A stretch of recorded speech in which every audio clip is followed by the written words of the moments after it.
Corona संक्रमण की दूसरी लहर ने आम जनजीवन को पूरी तरीके से प्रभावित किया हुआ है।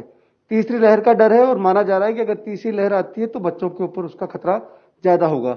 लेकिन उससे पहले जिस तरीके से लॉकडाउन पहला और फिर उसके बाद दूसरा लॉकडाउन लगा और बच्चे जिस तरीके से घरों में रहे और लगातार करीब 1-1.25 साल से बच्चों का स्कूल से कनेक्टिविटी टूटी है, उसके बाद में साइकोलॉजी तौर पे अगर देखें तो बच्चों में भी काफी कुछ बदलाव आया है, उनके स्वभाव में काफी बदलाव आया है, उनकी जो दिनचर्या है उसमें काफी कुछ बदलाव आया है। किस तरह से बच्चों को इस वक्त हम रख सकते हैं, उनको सुरक्षित किस तरह से बच्चों के स्वभाव को बदला जा सकता है, इस पर खास बात करने के लिए मनोचिकित्सक जो अनिता गौतम हमारे साथ एक बार इनसे बात करते हैं और समझते हैं। मैम, क्योंकि किस तरह से हम बच्चों को मोटिवेट कर सकते हैं, क्योंकि स्कूल सब बंद है, बच्चों में चिड़चिड़ापन ज्यादा बढ़ गया है। बिल्कुल सही कहा है। जहाँ कोरोना की महामारी पूरे विश्व पे अपना जोर मार रही है, वहीं बड़ों के ऊपर इसका साइकोलॉजी पर भी बहुत गहरा असर पड़ा है। क्योंकि जाहिर सी बात है, बच्चे अपने माँ बाप को देख के सीखते हैं, आसपास के वातावरण से सीखते हैं। और अभी प्रेजेंट के समय पे आसपास इतनी ज़्यादा नेगेटिविटी है। अगर हम न्यूज़ देखते हैं तो न्यूज़ में भी नेगेटिव खबरें आती हैं, अगर हम टीवी चलाते हैं टीवी पे भी है, हम व्हाट्सएप या फेसबुक कहीं पे भी जब हम देखते हैं तो इतनी सारी नेगेटिव खबरें आती हैं। तो जाहिर सी बात है, धीरे धीरे वो नेगेटिविटी इंसान के दिमाग पर काम करती है। बच्चे हैं, बड़े उनको बार बार बोलते हैं अपने पड़ोसियों से नहीं मिलना है। जब बच्चा बाहर जाता है, मैदान में खेलने जाता है, अपने फ्रेंड से मिलता है, हग करता है, हाथ शेक हैंड करता है, हाथ मिलाता है, वहीं हमने वो सारी एक्टिविटी अब बंद कर दी है। आपको घरों में रहना है, बाहर नहीं निकलना है, अपने फ्रेंड से सिर्फ खिड़कियों से बात करनी है, दूर से बात करनी है। छोटे बच्चे जो बहुत छोटे हैं वो इस चीज़ को इतना अच्छे से समझ नहीं पाते। उनको लगता है कि क्यों उनको रोका जा रहा है। वो कोरोना बीमारी को, इसकी गंभीरता को नहीं समझ पाते हैं और अपने हिसाब से आकलन लगाते हैं कि कहीं मम्मा पापा हमको हमारे फ्रेंड से दूर तो नहीं कर रहे हैं, हमें मिलने क्यों नहीं दे रहे, कहीं उनकी कोई लड़ाई तो नहीं हो गई है। इस तरीके से बहुत सारे सवाल उनके जहन में आते हैं। अगर आपके बच्चे बहुत छोटे हैं तो सबसे पहली बात, आप उनके साथ खुलकर बात करो कि ये बीमारी कैसे फैलती है। कि अगर हम बिना मास्क के बाहर जाते हैं तो हवा में इनके कीटाणु होते हैं, या हम किसी को टच करते हैं या किसी से साथ खेलते हैं, हग करते हैं, तो उससे बीमारी आपको भी लग सकती है। और बच्चे कैरियर भी होते हैं और कैरियर से फिर घर में, परिवार में।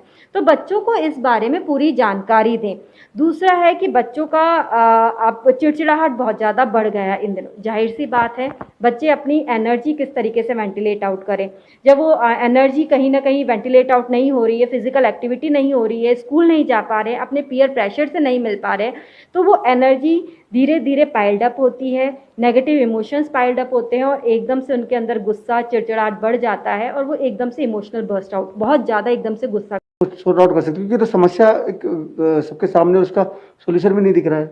बिल्कुल सही से बात है। सबसे पहले तो जैसे कि ऑनलाइन अपने स्कूल्स चल रहे हैं, बच्चे वो ज्वाइन करते हैं। आप उनको बताइए कि जब वो ब्रेक्स आते हैं क्लासेस के बीच में, तो उसमें वो स्क्रीन नहीं देखें। उसके बीच में घर पे एक चक्कर लगा के आएंगे, पानी पी कर आएंगे, तो उससे क्या एक ब्रेक मिलेगा आंखों को।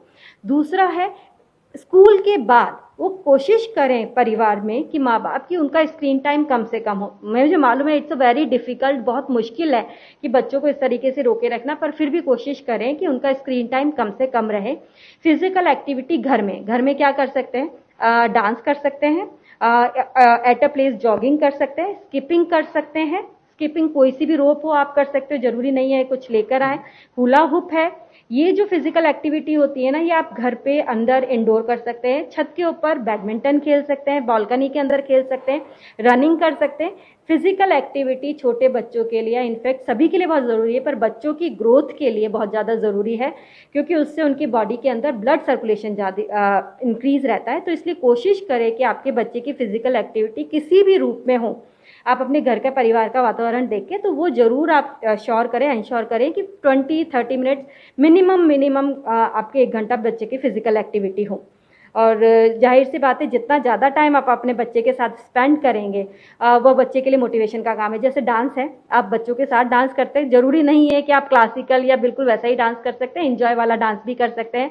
बागवानी है, गार्डनिंग है, टेरेस गार्डनिंग के इतने सारे वीडियोज़ आ रहे हैं, वो देखिए, वो बच्चों के साथ शेयर कीजिए। आर्ट है, क्राफ्ट है, ड्राइंग है, ये सारी एक्टिविटीज़ है, इनसे आपकी बॉन्डिंग भी बढ़ेगी, बच्चों के साथ टाइम भी स्पेंड करेंगे और स्क्रीन टाइम भी कम होगा। दूसरा, अभी क्योंकि तीसरी लहर की हम बात कर रहे हैं कि बच्चों के ऊपर खतरा ज़्यादा है, हर पेरेंट्स के मन में इस बात का ज़्यादा डर है कि वो तो किस तरह से इसको सावधानी से बच रहे हैं, अब अपने आप को सुरक्षित रख रहे हैं।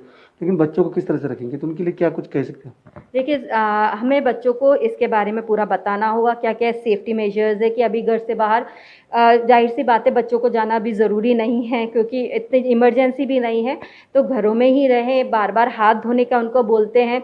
जैसे ही अगर पापा वगैरह या घर से कोई बाहर जाता है एकदम से आए तो उनको हग ना करें, पहले उनको थोड़ा सा क्लीन अप होने दें, उसके बाद उनको हग करें। मास्क हमेशा बाहर अगर किसी से कुछ भी होता है तो मास्क ज़रूरी उनको लगाना है। तो ये सारे सेफ्टी मेजर्स उनको बताने हैं, ज़रूरी है। और इनके बारे में जैसी जानकारी जैसे जैसे हमारे पास इन्फॉर्मेशन आती है वैसे वैसे हमको बच्चों के साथ शेयर करना चाहिए। ऐसा नहीं कि बच्चे बहुत छोटे हैं, समझ नहीं पाते इसलिए हम उनके साथ बात नहीं करेंगे।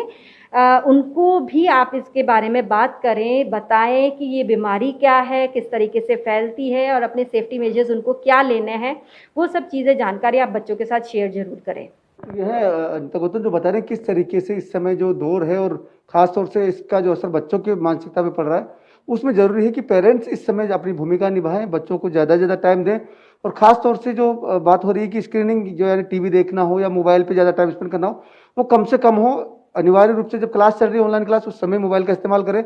उसके अलावा फिजिकल एक्टिविटीज़ पर जितना हो उतना ध्यान दें बच्चों के साथ में, तो बच्चों को इस अवसाद से हम बाहर निकाल सकते हैं और बच्चों का जो चिड़चिड़ापन बढ़ रहा है उसे हम दूर कर सकते हैं। सहयोगी विजेंद्र के साथ जसवंत सिंह, ईटीवी भारत, जयपुर।